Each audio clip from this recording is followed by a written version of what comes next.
اعتیکاف مانەوە. اعتیکاف دەستەواژێکی شەرعیە و بۆ مانەوەی موسڵمانانە لە مزگەوتە بە مەبەستی عیبادەتکردن. هەڵبەت اعتیکاف تایبەتمەندی خۆی هەیە و پەیوەستە بە مزگەوتەوە. مزگەوت وەک شوێنی خۆیەک لایکردنەوە و تەنها و تەنها بۆ پەرستش. هەڵبەت لە بیر و هۆشی ئێمەی موسڵماندا مزگەوت لانەی ئارامیە و ئەو جێگەیە کە مرۆڤ لە هەرچی دڵڕاوچە و دوودڵیە دووری خاتەوە. حکمەتێکی گەورەیە لە هەر شوێنێکی دوورە دەستی کوردەواریمان ئەگەر دوو ماڵ هەبێت سێمیان بریتیە بێت لە مزگەوت. مزگەوت شوێنێک بۆ هێورکردنەوەی دڵ و دەرونی کەسەکە. مانەوەی موسڵمان لە کۆتایی ڕەمەزاندا بۆ مەبەستی بەرزڕاگرتنی شەوانی قەدر هەوڵەدەن مزگەوتەکان بە ئاوادانی و دەرگای کراوەوە بهێڵنەوە. شێوازی پەرستش و مانەوە بە مەبەستی اعتیکافکردن شتێکی تازە و دروست کراو نییە. ئەوە تا پێغەمبەرمان صلی الله علیه وسلم لە دەشەوی ڕەمەزاندا بە شێوەیەک خۆی ئامادە کردووە وەک ئەوەی بچێت بۆ سەفەرێکی دوور و درێژ. مانەوەی پێغەمبەر صلی الله علیه وسلم لە دەشەوی کۆتایی ڕەمەزاندا بە شێوەیەک بۆ شەو و ڕۆژ لە مزگەوت نەهاتۆتە دەرەوە و نەزری پەرستشی کردووە. ڕەنگە پرسیارێک بکرێت باشە اعتیکاف چییە؟ اعتیکاف بریتیە لە نیەت هێنان بەمانەوە لە ماڵی خۆی پەروەردگارە بۆ کاتێکی دیاریکراو بە مەبەستی دەستخستنی ئەجر و پاداشت و لێبڕان و عیبادەت بۆ قورئان خوێندن بۆ زیکر و یادی خۆی پەروەردگار بە جۆرێ لە مودەی مانەوەت لە مزگەوتە بە هیچ جۆرێک نەیەتە دەرەوە ئیلا مەگەر بۆ ضرورەت نەبێ وەکو پێغەمبەری خوا صلی الله علیه وسلم لە دەشەوی کۆتایی ڕەمەزانە اعتیکافی کردووە لە ماڵ و مناڵی خۆی دوورکەوتۆتەوە بۆ ضرورەت نەبێ مزگەوتی بەجێ نێشتووە و دەرنەچۆ لە مزگەوت. دیارە اعتیکاف بەندایەتی کە بۆ خۆی پەروەردگار بە شێوازێکی تایبەت کە ئینسان هەر کاتێک بێوێت ئەم بەندایەتیە بکات ئەبێ لە مزگەوت دابێت و نیەتی مانەوەی هەبێ لە مزگەوتەکە داواتە اعتیکاف بەندایەتی کردنێکی خۆی پەروەردگارە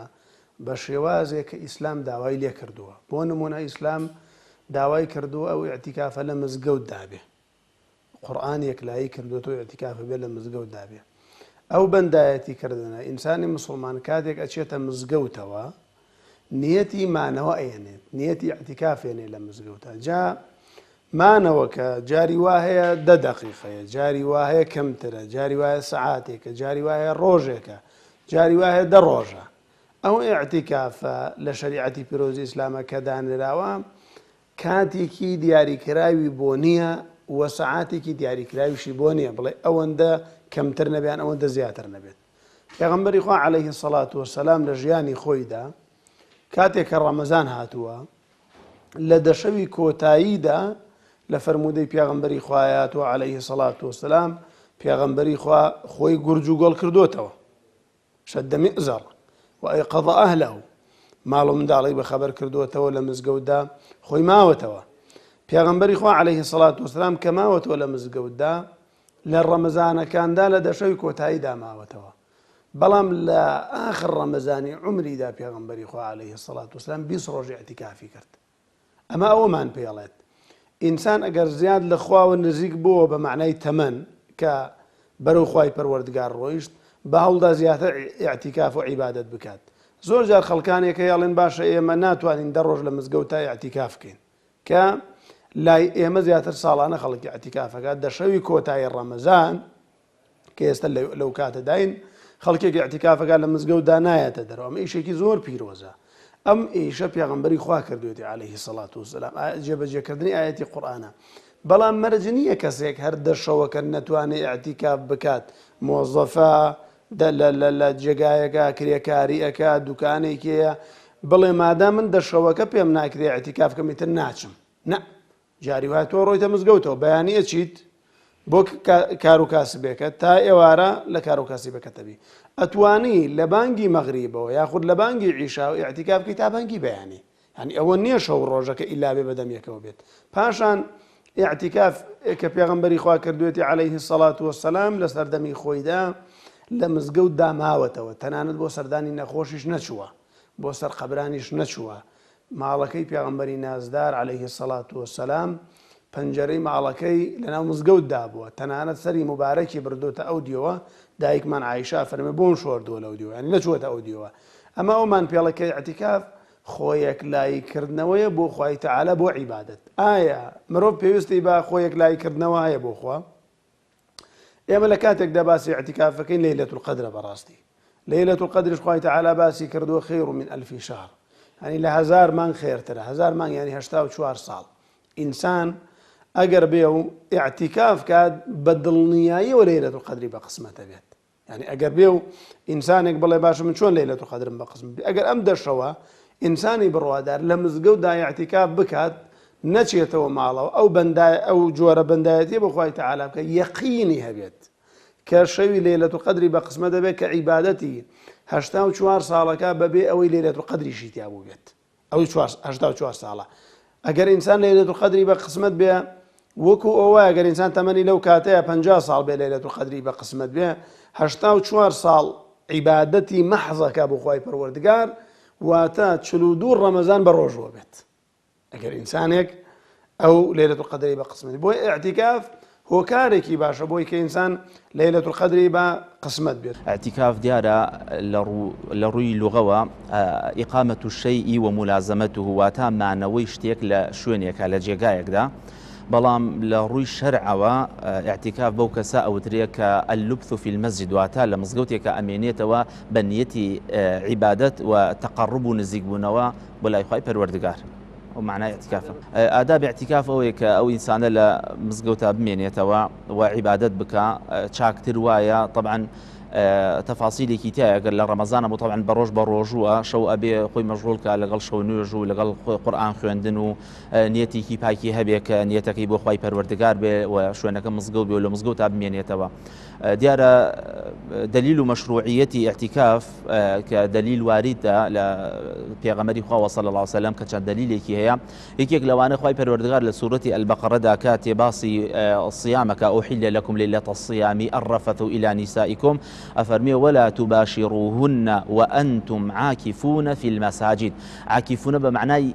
اعتكاف دي معتكف أو كسيك لمزقوتا أمينيتوا واتا نزيكي قيزانا كانتان مبنوا نزيكيان مكونوا لو كاتيك إيوا عاكف ومعتكف نيتي اعتكاف تان هناوا بواتايك إنسان لمزقوتا أمينيتوا نابي نزيكي قيزاني بيتوا أويشك بيغمري خوا صلى الله عليه وسلم دايك عائشة من كحديثك إجرتو كباسي عشر الأواخرك وباسي فضل قوري ليلة القدرك أفرمي إذا دخل العشر الأواخر بيغمري خوا صلى الله عليه وسلم كدا شوي أخيري مانجي بيروزي رمضان بهاد بايا فيفرمو كان أيقظ أهله وشد المئزر واتا چون بڵێ پشتی خۆی ئەبەست واتا نزیکی خێزانەکانی نەئەکەوتەوە ئەمە یەکێکە لە دەلیلەکان دلیلێکی تری ئەوەیە کە دایکە عایشەمان گێڕێتەوە فەرمیە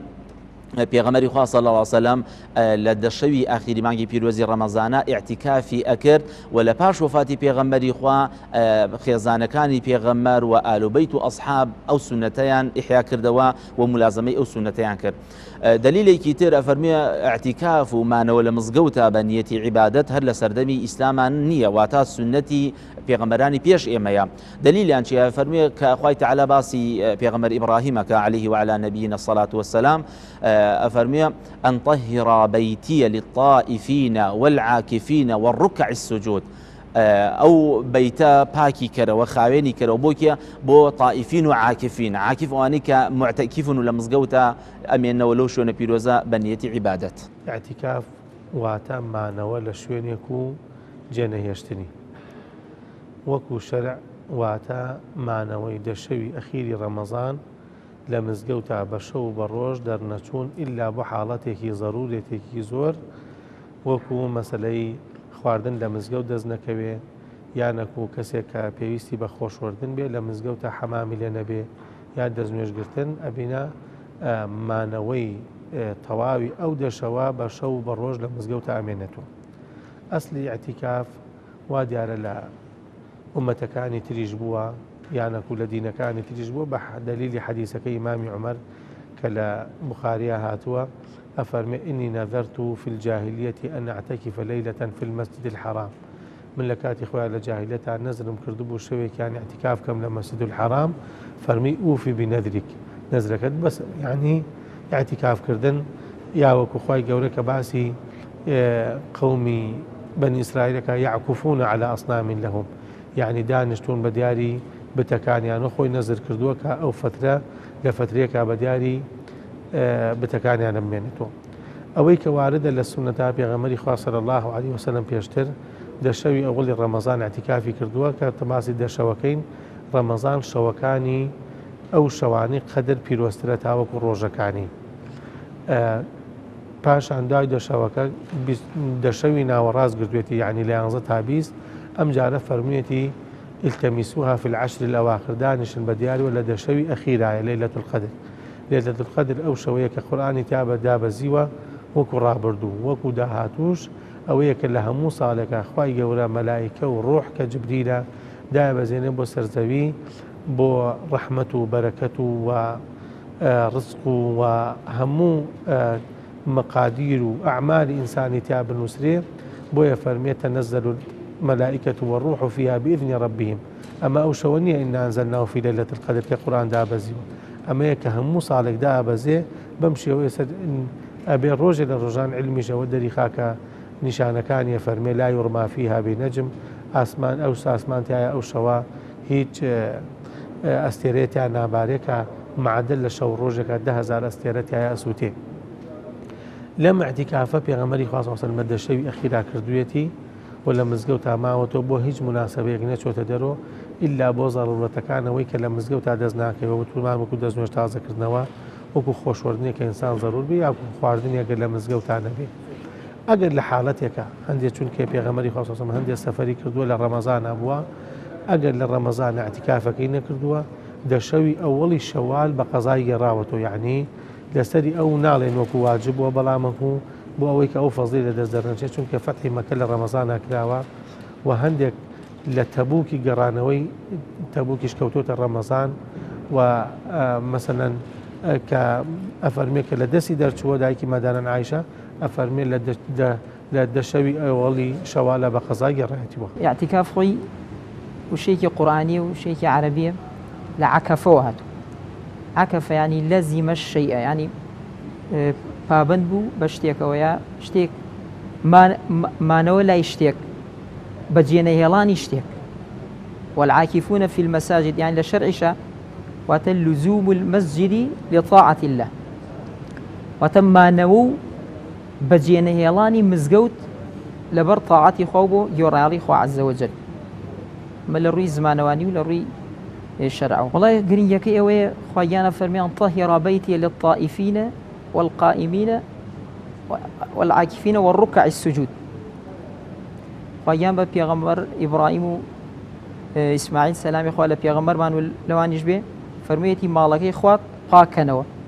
بو للطائفين بواني كطوافكا والقائمين والعاكفين والركع السجود بواني اعتكافكا يعني خوايان امرك بدو بيغمبر مالي خوا باكنوا بواني اعتكافكا لمسجد الحرام لمزقوته كوتما قرين يكي لقرآن ولا قرآن ولا بيغمبر صلى الله عليه وسلم سنتك مؤكدة بيغمبر إخوة عليه الصلاة والسلام هم رمضان كان يعتكف في العشر الأواخر من رمضان لدى الشوي أخير رمضان بيغمبر من عليه الصلاة والسلام اعتكاف يكر. اعتكاف بو بايخو گرنجيوا بيت برخورد كردن لقلشيدا ديسان هاو سنگو دروست بيت وشويني شياوي خوي هبيت وقوتمان مانەوە لە دەشەوی ڕەمەزاندا وەک پەرستشێکی گرنگی خوای گەورەیە کە خێری 1000 مانگی هەیە ئەبێت لە جێگەیەکی پاکدا بکرێت. پاک لە ڕووی مادی و معنەویەوە مزگەوت جێگەیەکە وەک لە فەرمودەی پێغەمبەرماندا صلی الله عليه وسلم هاتووە پاکترین شوێنە. ئەگەر بە شێوەیەکی ئەقلانی بیری لێ بکەینەوە ئەگەیت بەو ئەنجامەی هەموو جێگەیەکی مزگەوت شوێن سوجدەیەکە. شوێنی سوجدەبردن واتە ئەو جێگەی بەرزترین و پاکترین جێگەی ئینسانی ئەکەوێتە سەر. کەواتە مزگەوت شیاوترین جێگەیە بۆ ئەوەی عیبادەتی ئیعتیکافی تێدا ئەنجام بدرێت.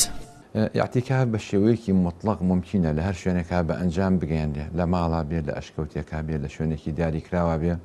بەڵام وەکو سنەتی پێغەمبەری خوا صلی الله علیه وسلم کە بۆمان هاتووە پێمان گەیشتووە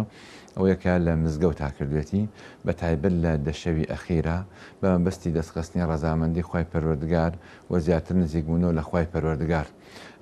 اعتیکاف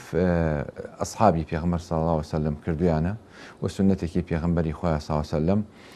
تۆزێک لاوازی پێوە دیار بوو لەم ساڵانەی دواییە سپاس بۆ خوای گەورە زیندوو کراوەتەوە لە مزگەوتەکان لە هەرێمی کوردستانیشا بە ئەنجام ئەگەیەندێ. اعتیکاف طبعاً کۆمەڵێک تایبەتمەندی خۆی هەیە مەبەست لێی دەستخستنی ڕەزامەندی خوای پەروەردگارە دوورکەوتنەوەی لە ژاوەژا و قاڵەقاڵی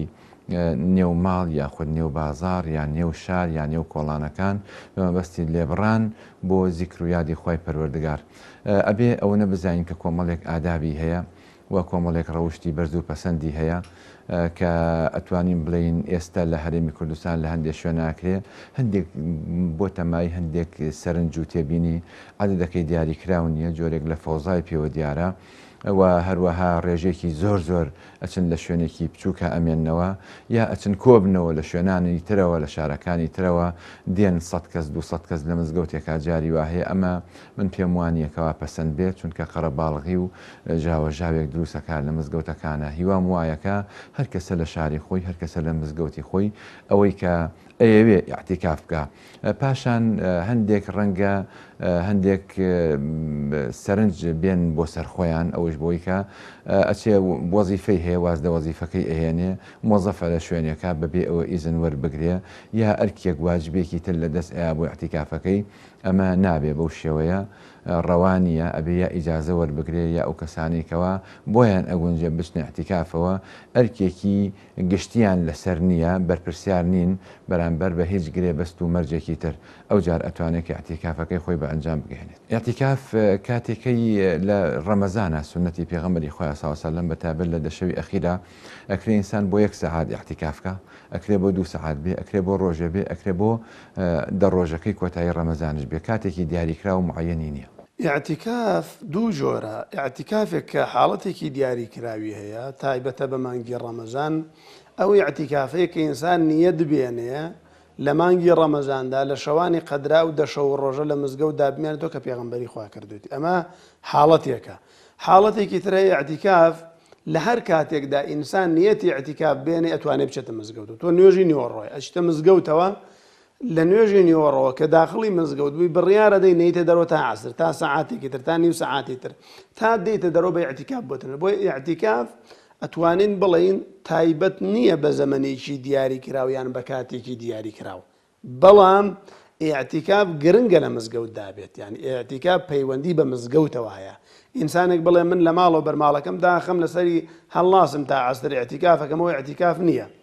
اعتیکاف تایبەتە لە مزگەوتدا بەڵام تایبەت نییە بە ڕۆژێک یان بە سەعاتێک یان بە مانگێک یان بە کاتێکی دیاریکراوە. پاشان اعتیکاف ئێمە ئەگەر تەماشای سیرەی پێغەمبەری خوا بکەین عەلەیهی سەڵات وەسەلام ئەومان بۆ دەرەکەوێت کە اعتیکاف بەڕاستی کۆمەڵی ئادابی زۆر گرنگی هەیە یعنی ئینسان کە اعتیکافەکات ئەو بەرابەر ڕێزانە ئەو خوشکانی کە لە هەندێک لە مزگەوتەکانی کوردستان اعتیکافەکەن ئەو گەنجە ئازیزانە ئەبێ ئەوە بزانن کە اعتیکاف کۆمەڵی ئادابی هەیە ئەگەر ئەو ئادابانی اعتیکاف ڕەچاو نەکەین بەڕاستی ئێمە پاداشتی اعتیکافەکەمان بە چاکی بۆ نانزوو هیچێک لەو ئادابانە ئەرزمان کردن اعتیکاف تایبەتە بە مزگەوتەوە کەواتە مزگەوتیش ئادابی خۆی هەیە ئەبێ ئەو کەسەی لە مزگەوت دابێت بزانێت چۆن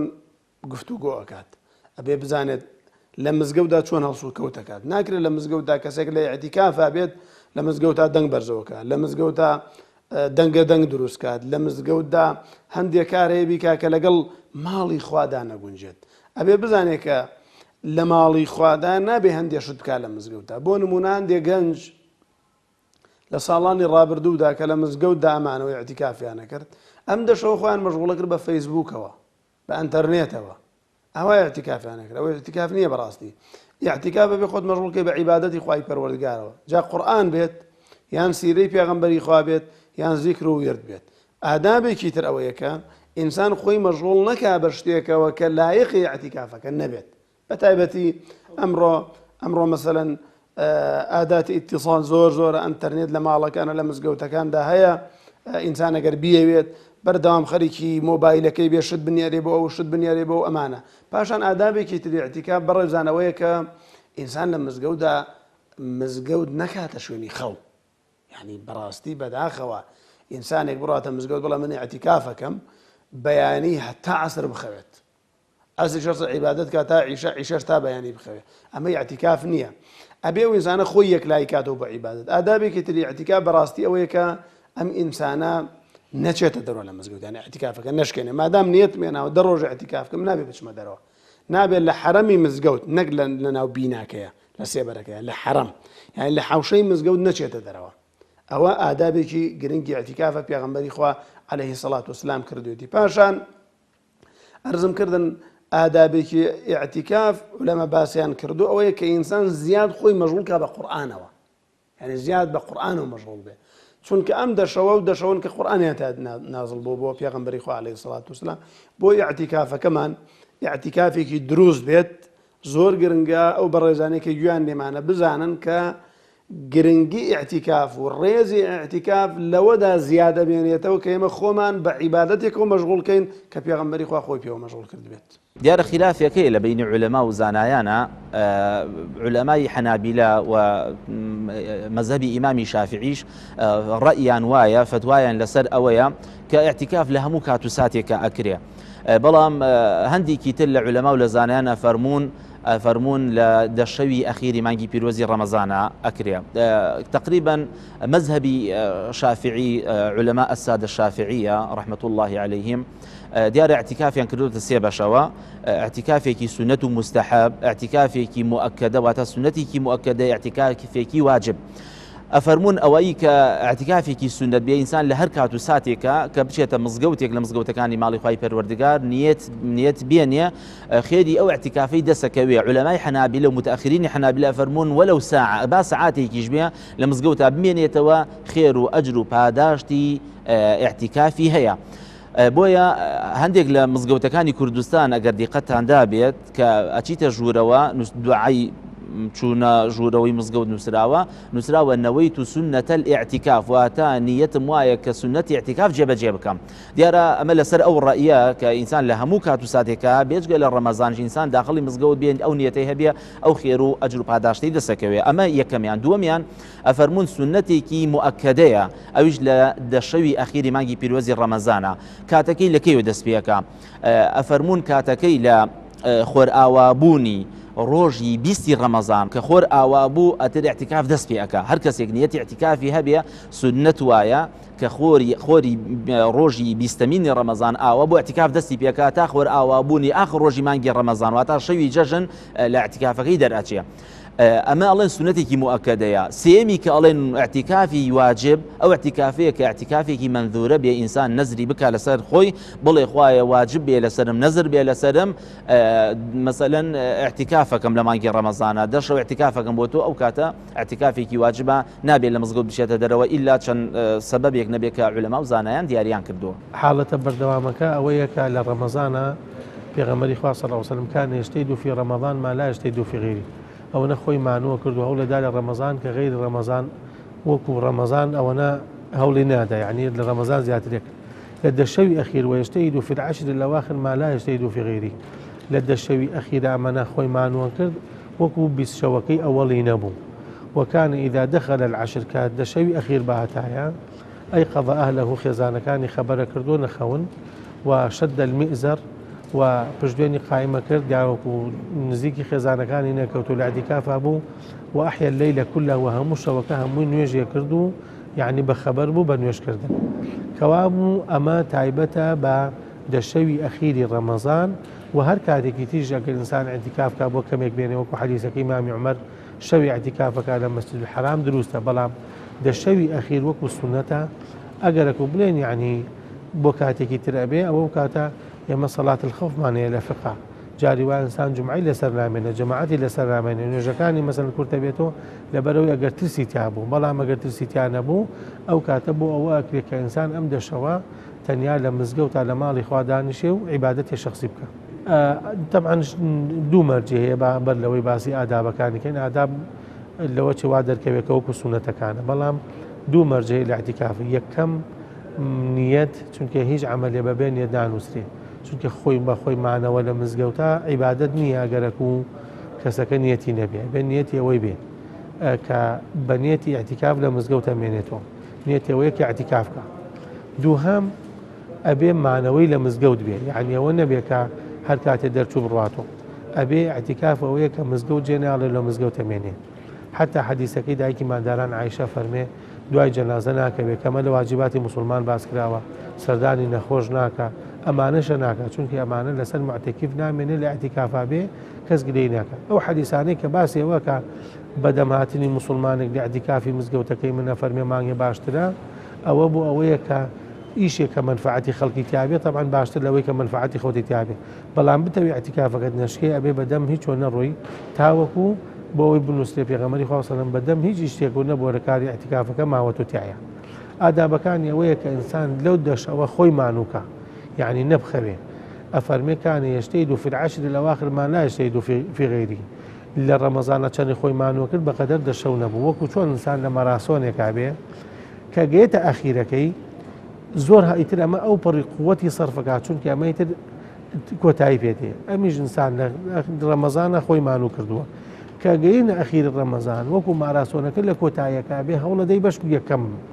بۆیە لەم دەشەوە ئینسان لە شەو ڕۆژە خەریکی عیبادەتە شەو تا بەیانی لەیلة القەدرە و ڕۆژیش ئەمێنێتەوە لە مزگەوت لەبەرەوەی بۆیە ئەرکی سەردانی نەخۆش و دوای جەنازە و هەندی حاڵەتی کۆمەڵایەتی نییە لەبەرەوەی هەمووی بمێنێتەوە بەس خەریکی قورئان خوێندن بێ و خەریکی زیکرکردن بێ مەشغوڵ نەبێ بە هیچ یەکی تر وەڵای خۆی کاتی پێغەمبەر عەلەیهی سەڵات وەسەلام ئەعتیکافی لە مانگی ڕەمەزانە کردو بەڵام عولەما فەرمی ئەعتیکاف سنەتێکە توانیت لە مانگی ڕەمەزانە و غەیری مانگی ڕەمەزانیش بیکەی مانەوە لە مزگەوت بە نیەتی عیبادەت بەڵام ماوەکەی لە ڕەمەزانەکەی دەست پێکە ئەوەی سنەتەکەی پێغەمبەر عەلەیهی سەڵات وەسەلام بە خۆر ئاوابوونی ڕۆژی بیسەمی ڕەمەزان کە خۆر ئاوابێ ئەعتیکاف دەست پێکە هەتا خۆر ئاوابوونی ئاخر ڕۆژی مانگی ڕەمەزان کە ئەڵێن یا بیسنۆی یاسیە ئەگەر بیسنۆ بێ ئاخر ڕۆژی مانگی ڕەمەزان بیسنۆ بێ ئەو بە خۆراوابوونی ئەو ڕۆژە ئەعتیکافەکە تەواو بێ و بەیانی جەژنە ئەگەر سیش بێ بە خۆراوابوونی ڕۆژی سیەم ئەعتیکافەکە تەواو بێ و بەیانی ئەوە بەو دەشەوەی ئەخیری لەیلەة القەدر کاتەکەی ئەو کاتەی خۆکوتمان لە تعریفی شەرعیەکە لزوم المەسجد لطاعة الله يعني بابندبوون و مانەوە بەجێنەهێڵانی مزگەوت ئەعتیکاف لە مزگەوتە هەرچەند پێغەمبەرمان عەلەیهی سەڵات وەسەلام وەکو لە بوخاریا فەرمێ پێشەوەی قورئانی لەسەر نازڵ بێ ئەعتیکافیە کرد و خەڵوەتێک لە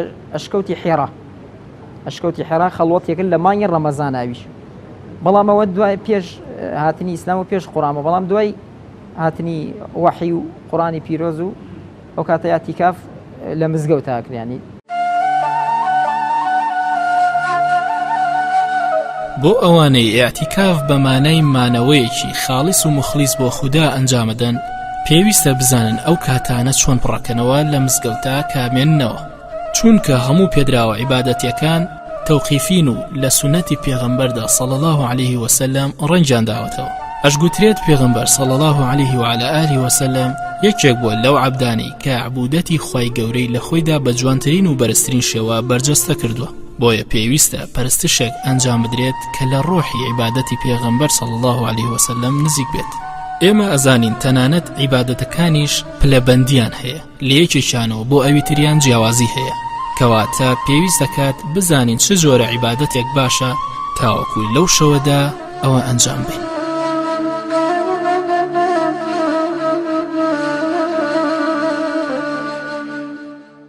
ئیعتیکاف حاڵەتێکی ڕۆحیە جۆرێکە لە تەجەڕوت تەفەڕۆخ لێبڕان بۆ خوای پەروەردگار دەست هەڵگرتنە لەسەر قالەکانی دنیا و ڕووکردنە خوای پەروەردگارە لێبڕانە بۆ حاڵەتی ڕۆحی چونە ئامێزی ئاسمانە حاڵەتێکە لە کوڕنووش حاڵەتی بەرزبوونەوەی ڕۆح و گیانە و توێژ و مامەڵەیەکی تایبەتمەندە لەگەڵ خوای پەروەردگارە بە تایبەت لە مانگی پیرۆزی ڕەمەزانەکە ئەجد و پاداشتەکان تیا چەند بارە ئەبێت وەکو پێغەمبەری خوا صلی الله علیه وسلم ئاماژەمان بۆکە مانگی پیرۆزی ڕەمەزان دەرگاکانی بەهەشت دەکرێتەوە دەرگاکانی دۆزەخ داخرێ شەیتانەکان کۆتوبەند دەکرێن ئەجر و پاداشتەکان تایە چەند بارا بێتەوە زۆر زیاد دەکات بێگومان پێغەمبەری خوا صلی الله علیه و سلم ئەفەرمێ وەیل لیمن ئەدرەکە ڕەمەضان فەلەم یوغفەر لەه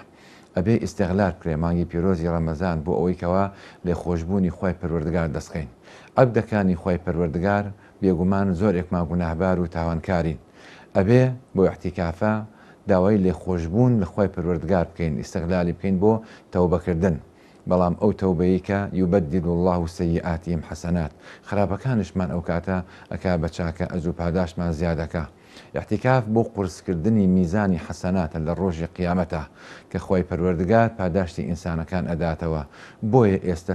سەردەمی ڕۆحە بەتابەت سەدەی 21 کە ئێمە لاوازی ڕۆحیمان هەیە لاوازی چۆنەتی مامەڵەکردنمان لەگەڵ خۆی پەروەردگارە هەیە احتیکاف ئەبێ هۆکارێ بێ بۆ خۆپڕکردن لە ڕەوشتە بەرز و پەسەندەکان بۆ زیاتر تێگەیشتن لە واتای ڕۆژوو لە واتای خۆبرسیکردن لە واتای لێبڕان بۆ خۆی پەروەردگار احتیکاف لوتکەی عیبادەتە بۆ یەو کەسانی ئەچنە احتیکافەوە ئەبێ لە ئاستی ئەو بەرپرسارێتیا بن قوڵ ببنەوە بە واتاکانی احتیکافە کەمە بەس پێی دەستخستنی ڕەزامەندی خۆی پەروەردگارە لەوێشەوە جوانی مامەڵە و هەڵسو کەوت لەگەڵ بەندەکانی خۆی گەورە هەر عیبادەتێککە ئینسانی مسلمان ئەیکات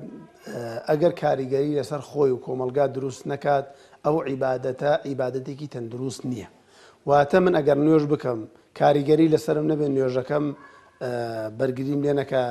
لەوەی کە نەچم تاوان بکەم ئەو بەڕاستی و نوێژە نوێژێکی ڕەوانێ وکو خۆی تەعالی فەرمێ ئینە الصەڵاتە تەنها عن الفەحشاء والمونکەر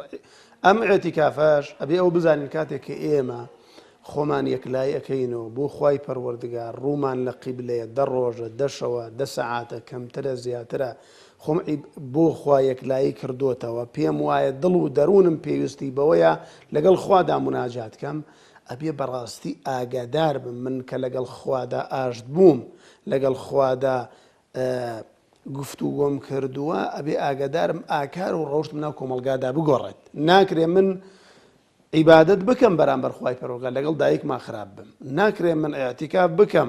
بەردەوام لە سوژدەیە بم و بپاڕێمەوە لەگەڵ دراوسێکەکەم و ڕەفیقەکەم و هاوپیشەکەمە خراپ بم زبانم خراپ بێ ئەبێ ئەم عیبادەتە ئاسەواری هەبێ لەسەر من دوکاندارێکە لەسەر کڕین و فرۆشتنەکەی مامۆستایەکی قوتابخانەیە لەسەر وانەوتنەوەی مامۆستایەکی مزگەوتە لەسەر بەڕێوەبردننی مزگەوتەکەی پیاوێکی بەڕێزە لەگەڵ خێزان و ماڵ و مناڵەکەدا بە کورتی ئیعتیکاف هەر کاتێک ئاثەواری بە ئینسانەوە دەرنەکەوت ئەو ئینسانە مژدە بە خۆی بدا کە ئیعتیکافەکەی ئیعتیکافێکی دروست نەبووە ئیعتیکافێکی باش نەبووە چونکە من چۆن شەو ڕۆژ خۆم یەکلایەکەم و بۆ خوا بە قسەی خوش ناکەم وەنیە بۆیە زۆر گرنگە ئیعتیکاف ئاسەواری لەسەرمان بەجێ بێڵێت بە تایبەتی ئەمە لە مانگێکداین مانگی پیرۆزی ڕەمەزانە ئیعتیکاف ئەتوانین بڵین بە تایبەتی ئەو 10 ڕۆژە کە خەڵک لە ئیعتیکافا بێت ئیعتیکاف دەورەیەکی دیندارانە و دەورەیەکی ڕۆحیە بۆ ئینسانی بڕوادار لە ماوەی 10 ڕۆژدا یان کەمتر زیاتر ئەچێتە ئەو دەورەوە دوای دەورە ئەگەر ئینسانێک دەورەیەکی بینی و شتێک فێر نەبوو لە دەورەکەدا بەس پارەکەی بەزایە چووە ئەگەر مناڵەکەمان بچێتە دەورەی ئینگلیزیەوە لە دوای مانگێک سفر بێنێ بڵان شەهادەی نادێنێ خۆر پارەی دەورەکەمان بەزایە چوە بەڕاستی بۆیە عیبادەتی شوایە ئەگەر ئێمە ئیستیفادە لەو عیبادەتە نەکەین بەڕاستی هەر کات بەزایەدانە طبعا دیارە کاریگەریکی زۆری هەیە لەبەرەوەی عادەتەن نفسی ئینسان هان ئەدا و پاڵ ئەنا بە ئینسانەوە بەرەو خراپە و خراپەکاری والعیاذ بالله إن نفس لأمارة بالسوء نفس پێویستی بە تدریبە پێویستی بە ڕیاضەیە پێویستی بە تەرویضی نفسیش و ڕاهێنانی نفس لەگەڵ ئەوەدا ئەبێ ئینسان چەند خۆی مەشغوڵکە لەگەڵ عیبادەتە لەگەڵ خوای تەعالای لە مزگەوتا بمێنێتەوە ئەوەندە زیاتر ئەو نفسە تربیەت وەرئەگرێ و نزیک ئەبێتەوە لە خوای تەعالا دیارە بە اعتیکاف و بەمانەوە لە مزگەوتە ئەو نەفسە پەروەردە ئەبێ ئەو نەفسە وای لێدەیە لە نەفسێکی ئەمارە بیسوءەوە بەرەو نەفسێکی مطمئینە ئەڕواواتە ئەطمئنانی ئەبێ بەخوای تەعالا بە ڕۆژی قیامەت و ئەو نەفسەیش ئەگەر پاک بوویەوە طبعا ئینسان کە نەفسی پاک بوویەوە خوای تەعالا فەرموویە یومە لا ينفع مال ولا بنون إلا من أتى الله بقلب سليم خوای تەعالا دڵێک وەرەگرێت لە ڕۆژی قیامەتە سەیری دڵێکەکە دڵێک سەر ئەکەوێت لە قیامەتە و نەجاحەت بەدەستێنێ ئەو دڵێکی سەلیم بێ دڵێکی پاک بێ دیارە بە اعتیکافیش دڵ و دەروونمان پاکە بێتەوە ناخمان پاکە بێتەوە و نفسیشمان پاکە بێتەوە دڵمان نەرم ئەبێ دڵمان ئیطمئنان ئەبێ وخوای تعالی کە بە وەصفی ئیماندارانەکە إنما المؤمنون الذين إذا ذكر الله وجلت قلوبهم واتە دڵیان نەرم ئەبێ و بە اعتیکاف بەمانەوە لە مزگەوتەکانی ماڵی خۆی پەروەردگارە ئەو نەفسە تەرویض ئەبێ و ئەو دڵە نەرم ئەبێ و ئینشاءالله ئەو دڵە دڵێکی پاک و سپی ئەبێ لە ڕۆژی قیامەتە. وەکو فەزڵ و ئەجر هیچ شتێکی قەولیمان نییە کە باسی ئەوە بکاکە خێرەکەی چەندێک گەورە بێ ئەمەش دیارە لەبەر ئەوەیە کە شتێکی نسبیە یعنی ئینسانی وای اعتیکافەکە خێری بۆ نانووسێ ئیوان ئینسانی وا هەیە یعنی لەم دەشەوی ئەخیرە ئەگەر ئینسان عمرەیەتی ئاکا لە ڕەمەزانە وەکو حەجێکە لەگەڵ پێغەمبەر بیکردێت کە ئێمەمان دەست نەکەوتۆ لە مزگەوت اعتیکافەکەین کە اعتیکافەکەی لە مزگەوتە خێری کەسێک بۆ کەسێک ئەگۆڕێ بۆیە نسبەی خێرەکە باز نەکراوە لەبەرەوەی کە هیوا هەیە هیچی دەست ناکەوێت بەس مجرد لە ماڵ دابڕا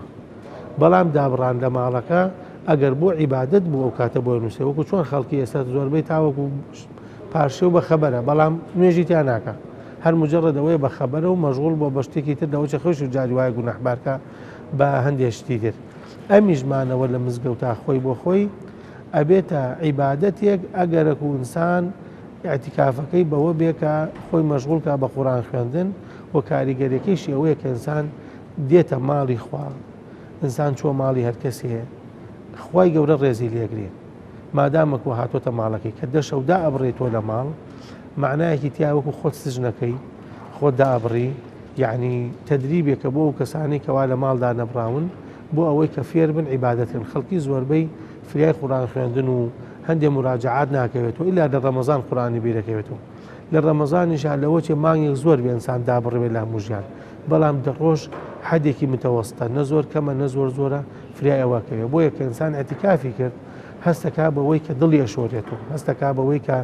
ئارامێک هاتۆتە دڵێ بینی خۆی خوا شتێکی لێ وەرگیراوە ئەم ئیشەیە هیچ شتێکی دنیاییتیانە ئیلاوە نەبێ کە بە عیبادەتێکی شخصی تەواوە بێ یعنی ئینسان فێر بێ کە لەگەڵ خوا چونکە عیبادەت ناو قرەباڵخیا ڕایە بەڵام ئینسان ئەگەر توانی بە تەنیا عیبادەتکە معنای ئەو کەسێک کە تااقەتی عیبادەتی هەیە بۆیەوە تەنیا بەس لە اعتیکافاتی خۆی بەڕێزەکەم ینی اعتیکاف بۆ دڵە ڕاستێکی خۆی لە ڕاستی اعتیکافکردنی دڵە خۆ دابڕاندنە خۆ دابڕاندنی باوەڕداری بەڕێز لە دنیا خۆی دا ئەبڕێ لە دنیا لە ماڵ و مناڵ لە کەس و کار بۆ خوا عەزە وەجەل بۆی ذیکر و فیکری خواگیام کە عەزە وەجەل تاکە خۆشەویستی ئیماندارە کە خوای عەزە وەجەل بۆی فەرمایشت و فەرمودەکانی خوا عەزە وەجەل بخوێنێتەوە کە قورئانی پیرۆزە بۆی داوا لە خوا بکە عەزە وەجەل بۆی دوعا بکە بۆی نزا بکە لەگەڵ خوا ئەژی ینی خۆ دابڕینە لە دنیا بۆ خەڵوەتە لەگەڵ خوا عەزە وەجەل